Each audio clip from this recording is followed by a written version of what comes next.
Honestly, Mercedes Moné's run in AEW hasn't been what people expected. She came in with so much hype, and I think a lot of us were hoping for a major impact, but so far, it just feels like something's missing.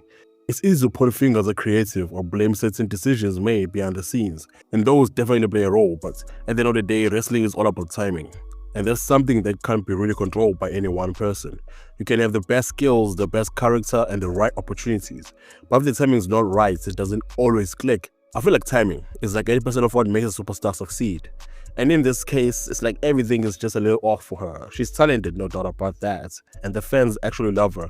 But for whatever reason, the stars haven't aligned yet in AEW. Maybe it's the storylines. She actually has the belt, but maybe it's just how she's been positioned in the company, or maybe it's just the nature of how things go sometimes in wrestling. We've seen it happen with other wrestlers too.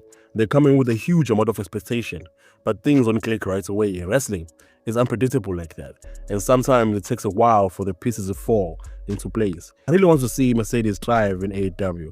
She has the potential to be a major star, but right now, it feels like we've been just waiting for the right moment to come along.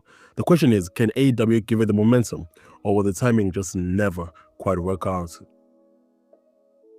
Will Ospreay absolutely deserves to be AEW's top star in 2025.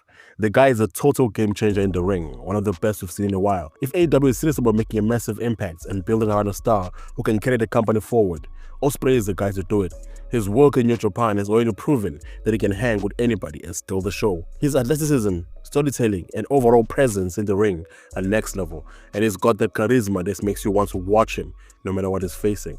What's more impressive is that Ospreay doesn't just rely on his crazy moves or insane athleticism. He's become a complete package, a guy who can talk, connect with the audience, and really sell you whatever story he's involved in.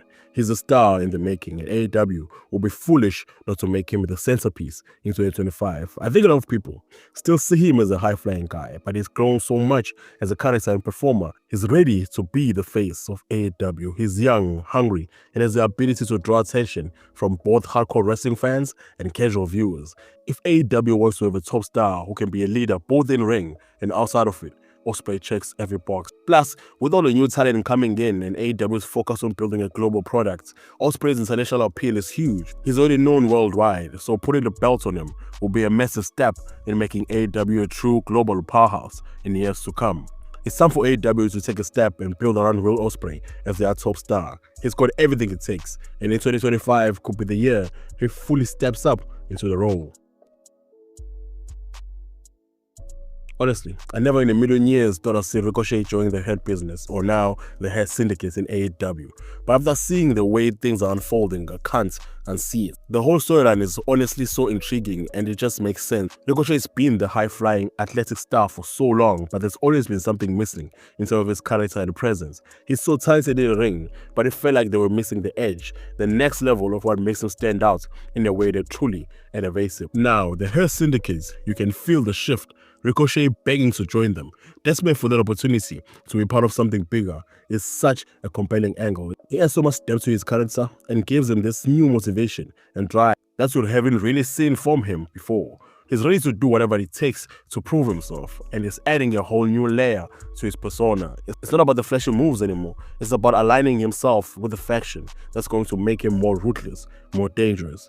The Hurt Syndicate itself is a perfect place for Ricochet. It's a faction full of powerhouses, but with a mix of brains and bronze, it could really help elevate someone like him.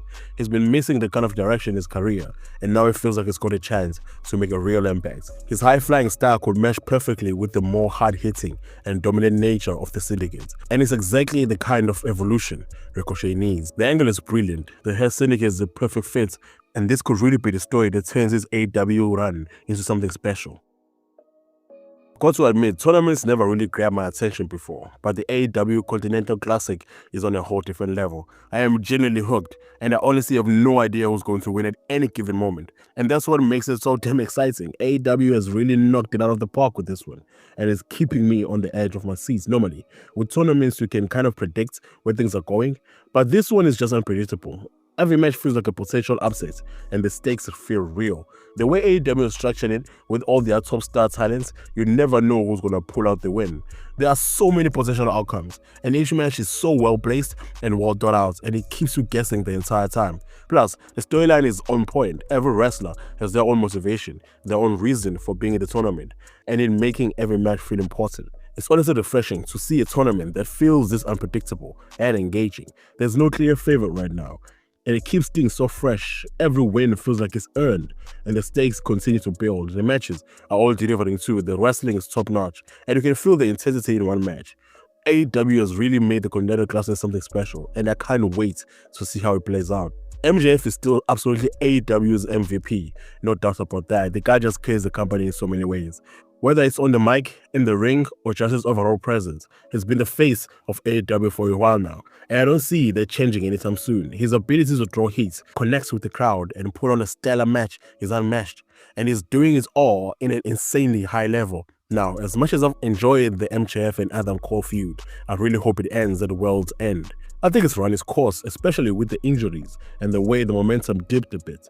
Don't get me wrong, the story has some fantastic moments, but it's starting to feel like we just need to wrap it up and move on to bigger things. MJF has so much potential with other feuds, and while Adam Cole has been a great partner for him, it's time to close the chapter and let MJF keep the momentum going into 2025. That said, the feud can still deliver a great finale. AEW is a way of pulling out all the stops when it comes to big pay-per-view moments, and with both of these guys, you know they leave it all out there.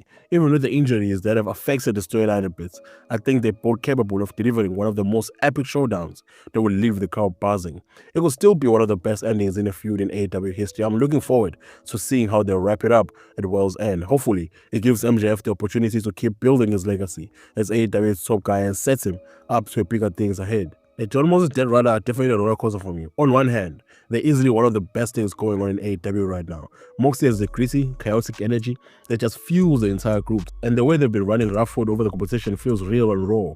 The Dead Riders have that unpredictable vibe, and every time they're involved in something, you know it's going to be intense and full of surprises. They bring a sense of danger to AEW that you can't ignore, and it's just something the company needs more of. But on the other hand, I don't fully get them. I think part of it feels like they're just still finding their identity. Moxley is such a massive presence that it's almost like a group is riding on his coattails a little bit. And while they're all great in their own rights, it's tough to figure out exactly what makes them the Dead Riders outside of just being a violent group. I think there's still more to explore here, especially when you've got someone like Moxley who can carry a faction on his own, but might benefit from a clearer vision for a group. For the title situation, I'm torn as well. On one hand, I really want Mox to keep the title. He's just been such a fantastic champion, and his reign has been hard-hitting and chaotic, but then you've got Hangman, who's got such a strong connection with the fans, and I think a title win for him would feel like a redemption story that AEW has been building for years. His return to the top feels almost inevitable at this point, and I think fans would absolutely lose it if he took the title back. And then, of course, there's Christian Cage in the mix. He's doing some of his best work in his career right now. His heel persona is just incredible, and such a fantastic manipulator of the crowd. He's got this sneaky, underhanded vibe that makes him a threat to anyone in the title picture, especially with the contract, and you can never count him out. Christian's storylines are so well that you can't ignore him as a contender, but it just makes everything a little bit more complicated. The real conflict between all the three of them brings something different to the table, and AEW has a chance to tell such a great story with whichever way they decide to go. Whether Mox keeps it, Hangman wins it back, or Christian somehow cashes in, it's hard to choose who I'd want to see holding the gold, because they all have such compelling cases. I think no matter what happens, it's going to be an exciting finish, and AEW is really setting up some intense drama for the title picture.